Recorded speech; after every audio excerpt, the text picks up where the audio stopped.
ES Audio.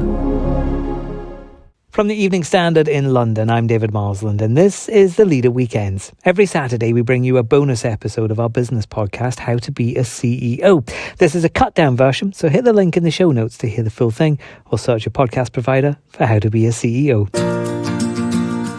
Leaders of lots of successful companies will often admit they had no idea the business would get so big. When King, making browser games on platforms like Yahoo and MSN, dropped Candy Crush on the world, it not only didn't know what it would become, it didn't know what it was doing. It's been hard to find the blueprints from anywhere else. We really had to chart our own map all the time. And so we do look for inspiration in other industries as well, but also from other companies. But we've really been on the forefront in mobile, in casual games, and with free to play, and really with games as a service.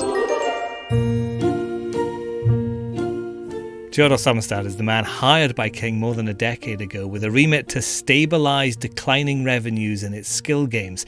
Candy Crush was being made by another team in the fledgling world of mobile phones. Its success led to one of those make or break decisions that could have ended his career right there. The business I was running was about 50% of revenue before the launch of Candy Crush Saga. And then within a month, we were now only 3%. And I sat down with the CEO, and I recommended that we would start winding down our skill games business. Essentially telling him that I should no longer have the job that I have, and that I should size down my team to a minimum and hand it over to someone else. I'm David Marsland from the Evening Standard. Clearly the story doesn't end there. Tjodolf is now the president of King Games. I want to know, once a company gets to the top, is the biggest challenge you face actually staying there? Yes, that is true. It is a big challenge. Having 10 years or more actually of success behind us. We've been the number one top grossing franchise in the US for 6 years in a row, and we're still growing. How to keep the motivation up, not just for me, but also even more importantly, of course, for my teams.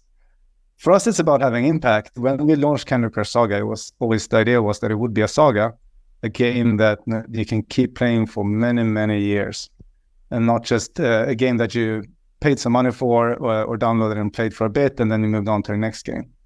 In doing that, for me, it's a lot. My job here is to inspire my teams to drive more innovation into the game and make sure that we continue to be the best game, the most fun game in the world.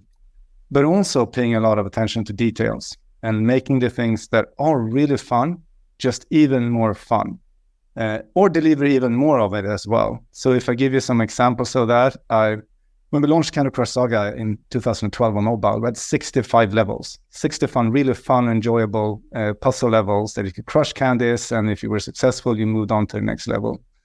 Now we have almost 15,000 levels. Plus, we keep making the levels that we already launched better and better. So we learn from our players what they think is fun, what game modes they enjoy the most. And so we keep refining and just making the game better every day. What level are you on? I am on level 4,367. Last time I checked, which was this morning. Games as a service is a relatively recent kind of development, really, isn't it? It's not something that was around. Well, I mean, it may have been around, but in its most early form when you guys first started with Candy Crush. Is it kind of nerve-wracking when you're venturing into these areas that no one's really been before? It's been hard to find the blueprints from anywhere else. We really had to chart our own map all the time. And so we do look for inspiration in other industries as well, but also from other companies. But we've really been on the forefront in mobile, in casual games, and with free to play, and really with games as a service. And then at the scale that we've been at, so I can imagine that many have been looking at us. But I find that exciting. I'm probably born curious. I love working at King because we're such a curious company. We try to learn all the time. We're also driven by impact. So having a real impact on the world and our players is something that excites us. So we start many days and are thinking about how can I have even more impact? How can we make our games even more better? But sometimes we have to take some bets, and we're not getting it all right. It's in some ways being in some sort of startup mode all the time, because we're testing new grounds, and yes, we've done some mistakes. There are some things that hasn't worked out. We've done launches or partnerships and tested many things with players in our games that we thought would be good, but actually has turned out not to be so great. But we also have been accumulating learnings along the way and kept the level of ambition high. Like, we want to keep having impact. We want to move the world even more. We want to have even more players playing our games and enjoying the fun that our games can bring to the world. So you're right in that it's a challenge, but I just find it exciting. And I think that the vast majority of our 2,000 Kingsters find it exciting as well. Right, Tjodolf might be on level 4,000 and something, but I'm not, so I'm going to brush up on my gameplay. Here's some ads. What about your own evolution, though? I mean, obviously you're now in the top job there at King. Where did you start just before Candy Crush arrived? What was your original position? What were you thinking was going to happen when you joined King? Well, I had no idea that this was going to happen to begin with. So I've been in the games industry for about a decade when I joined King. And King at that time was a relatively successful company with its biggest studio in Stockholm in Sweden, and a studio or an office also in London. And we were doing games on the web mostly. So I was hired in to oversee what was King's core business at that time, which was this web games business, where we partnered with what used to be like really cool portals like Yahoo and so on, MSN at that time. So like that's the legacy that we came from. And we had a great product, a great business model. It had been on decline for a while. So my job was to come in and like keep, or essentially like stabilize this business and try and get it to small growth, because we did know that like players are moving elsewhere. Our audience had started to move to platforms like Facebook. And we also had starting to see that like these smartphones might, but that was like really early about the time when I joined. So that was my first job. And I actually think I had a pretty good start on like my first year, like started to stabilize the business, and we even had some month with growth. But then actually what happened was we launched Candy Crush Saga on mobile about a year in. And the business I was running was about 50% of revenue before the launch of Candy Crush Saga. And then within a month, we kept doing our job really well in my team, but we were now only 3% of the company's revenue in a month. And that was quite dramatic. But it was all driven by success from what other teams at King had delivered when they launched Candy Crush Saga.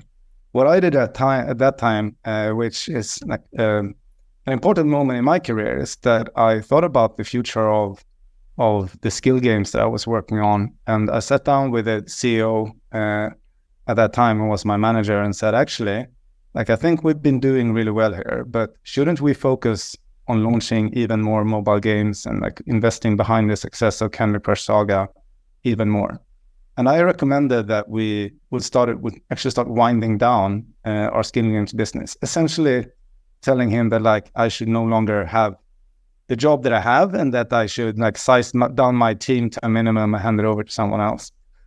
And he agreed that was the right thing to do. So I went on without knowing what my next job would be, I went on a journey for about 6 months, like to close down our partnerships and size down the team. And in sizing down the team was really about moving our talented people to other teams inside King, because we were hiring crazily at that time, like in real like explosion mode, like to be able to invest behind it. But I had no plan for myself, and it probably took about a year. So I wasn't let go of, but I sort of hang around and like worked on some smaller strategic projects as I sort of scaled the business down.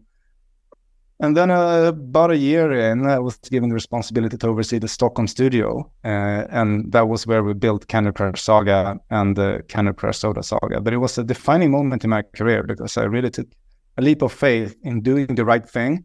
And that's probably how I operate very often. Like, if it is the right thing to do, and I strongly believe it's the right thing to do, I'll do it, even if it could have risk for myself or negative consequences for myself. But it turned out it was the right choice. So I had we kept launching great things around Candy, and then my career has evolved to overseeing studios. And then since about 18 months, I'm now proudly the president of King. That was Tjodolf Sommestad from King Games. For more interviews, news and analysis, go to standard.co.uk/business.